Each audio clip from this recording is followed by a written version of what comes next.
अस्सलाम वालेकुम फ्रेंड, क्या हाल है। उम्मीद है आप सब ठीक ठाक होंगे। आज मैं आपको गुलशन इकबाल पार्क लाहौर की सैर करवाएंगे और इसके बारे में बताएंगे भी।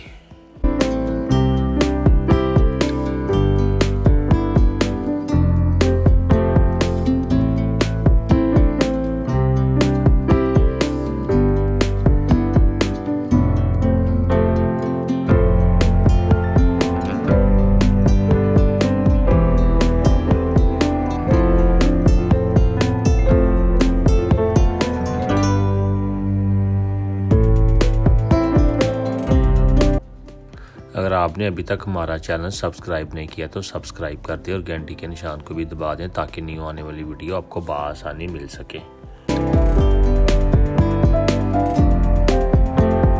गुलशन इकबाल पार्क पाकिस्तान के सूबा पंजाब के शहर लाहौर में एक बड़ा पार्क और तफरी मकाम है। 67 एकड़ से ज़्यादा के रकबे के साथ ये पार्क शहर के सबसे बड़े पार्कों में से एक है।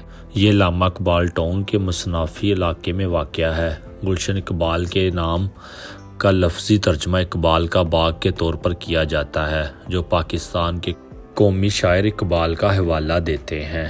इसमें बच्चों और बड़ों के लिए बहुत सी तफरी जगह है, जो इसे ख़ानदानों के लिए एक मकबूल मकाम बनाती है। इसमें एक वसी मसनूई झील और एक मिनी चिड़ियाघर भी है। पार्क में बच्चों के खेलने के लिए एक फन लैंड भी बनाया गया है, जिसमें मुख्तलिफ किस्म के झूले भी लगाए गए हैं। छोटे और बड़े भी इन झूलों पे बैठ के लुत्फ़अंदोज़ होते हैं। ये पार्क शहर में होने की वजह से इसमें हर वक्त बहुत रश लगा होता है।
पार्क में एक बहुत खूबसूरत झील भी है, जिसमें बोर्डिंग के शौकीन अफराद बोर्डिंग भी कर सकते हैं और मोटर बोर्डिंग के ज़रिए भी लुत्फ़अंदोज़ हो सकते हैं।